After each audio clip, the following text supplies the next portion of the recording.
All right, people. Hey, my name is Jason, and this is Bo Boom Bear Bust. Thank you for joining me. So, I've got one that hits close to home. This is about homeowners associations and the problems, and in some cases, nightmares that can go along with them. All right, now just to set this video up here, homeowners associations, for those who don't know, they are part of many communities, especially newer communities. And if you have a townhome or an attached home or a condominium, there's a good chance you have an HOA. So if that's you, you already know what I'm talking about. But for those who don't know, HOAs, they do some good things, okay? They maintain the common area property. So for example, if you have a community pool, any type of courtyard and in most outdoor areas, they'll do the maintenance, they'll mow the grass, they'll cut the trees, keep things clean, maintain the pool, okay, do upgrades, and they'll either do the work or hire contractors to repave parking lots, right, all those things. They'll also cover the outside common areas, including the outside of the actual structure that you may live in. They'll cover the insurance on that. So your monthly HOA fee or HOA bill can cover a lot of things, including the insurance. It can also, in many cases, cover certain utilities, the most common ones being trash removal. All right, sometimes even water is included in the monthly HOA bill or fee. And some people really like them, especially older people or people who are just busy that don't find the time to or don't want to find the time to maintain the outside of their residence. All right, so instead of having a single family detached home, many people do like the convenience of having the work done for them, so to speak, in those common areas around the outside, including even painting the outside of the buildings and roof maintenance and upkeep and so forth. So, of course, you're going to have a monthly HOA bill. Now, where there's money involved, there also tends to be corruption and overuse of power, and HOAs are no exception. So, we're going to talk about some of the most outrageous stories that I was able to find here, HOA stories. And at the end of these stories that I'm going to find that we're going to talk about, I've got my own personal HOA story. All right, our first story comes out of Auburn, California, and community residents were told they must keep the garage doors open or face a $200 fine.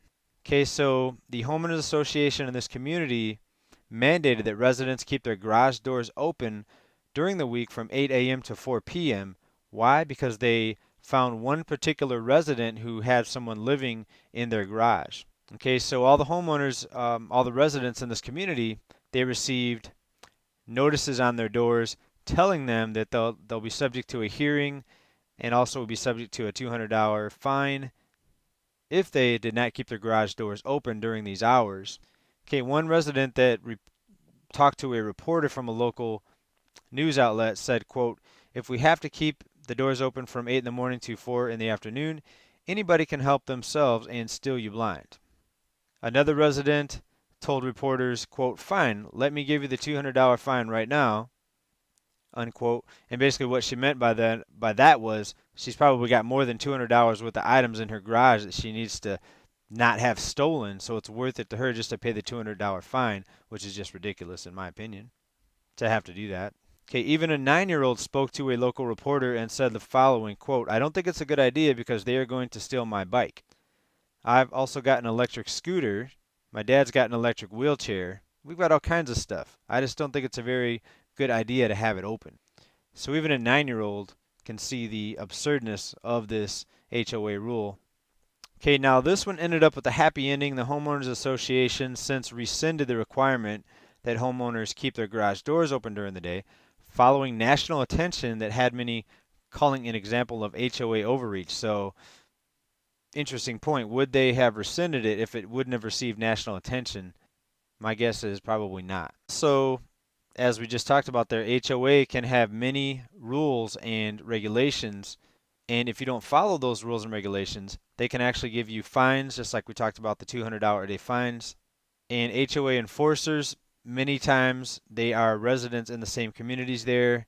They're going to be looking around. They're going to be looking for holiday decorations that are not allowed. Okay, that's right. In some cases, you cannot hang Christmas lights or holiday decorations outside of the home. Also, certain colors are restricted from painting your mailbox or your railings.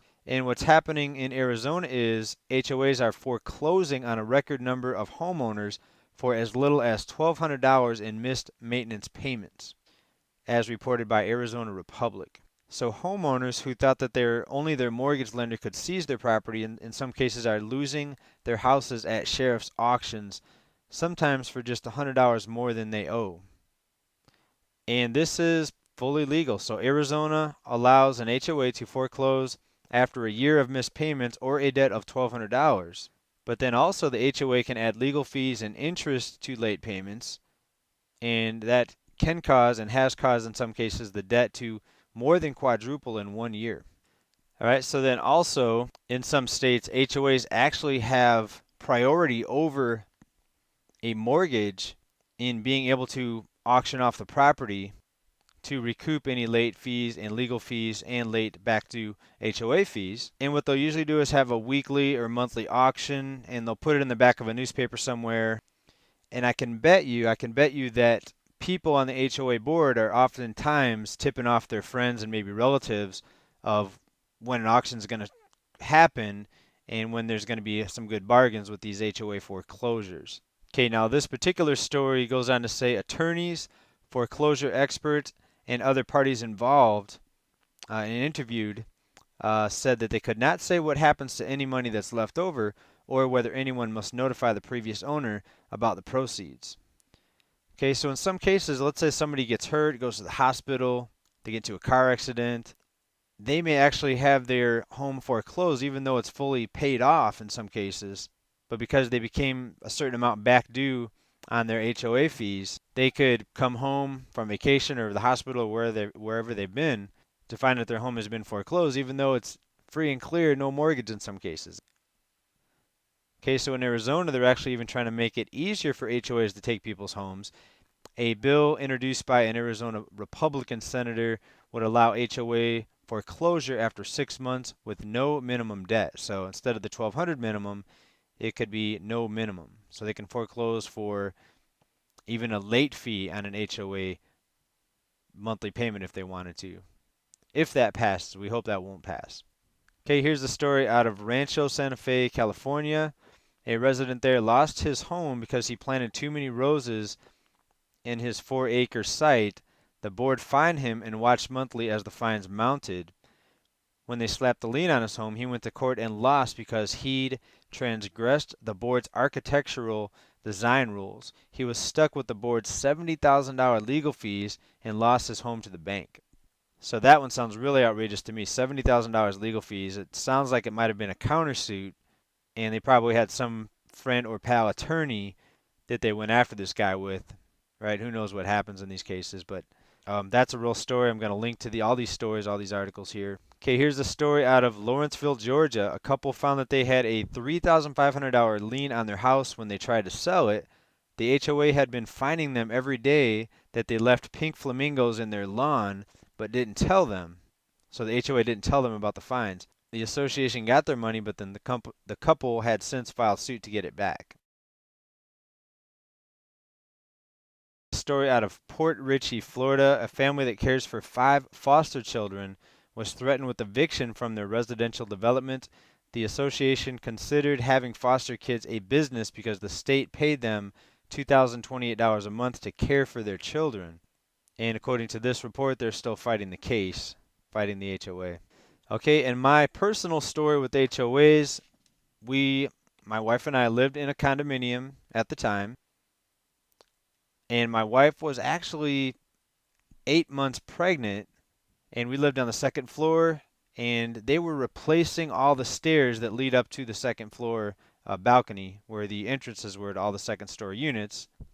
And perfect timing, or very unfortunate timing in our case, because around the time that our baby was due, this was our second baby, we got a notice on our door saying we had to go stay somewhere else because they were going to tear down our stairs and redo them and do the construction. And our neighbor we had at the time, he even asked the HOA if he could just climb a ladder up to his building while the stairs were down. And they told him no, for liability purposes. They didn't want people doing that because obviously it could cause some dangerous situations, people climbing ladders up and down to get in and out of their house. So we had to send a letter to our own HOA board. We actually had this thing called prepaid legal at the time, and they gave us the idea.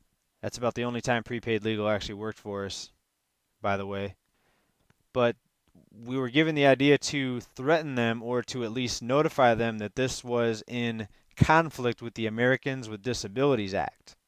But up until then, we sent them that threatening letter. Up until then, they would not halt the construction, even though we told them and complained and pleaded that my wife is pregnant. We can't go away. We have no place to stay within 100 miles because our nearest relative was up in Riverside, California. We were down here in San Diego, and they weren't having it. So finally, the letter worked, but that shows you how little sympathy they have for people in some cases. And of course, our story is not even as bad as some of these people that got foreclosed. Okay, even Facebook has a whole page about it where people can post their HOA nightmares. It's called HOA Nightmares, actually, and they also have a Twitter page there. All right, and here's another story, HOAs issuing speeding tickets.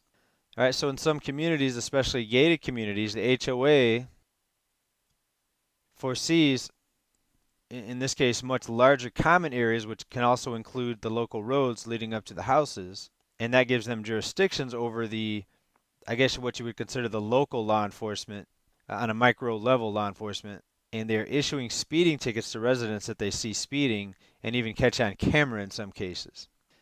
Okay, so here's an example of the places where you're probably going to pay the highest HOAs.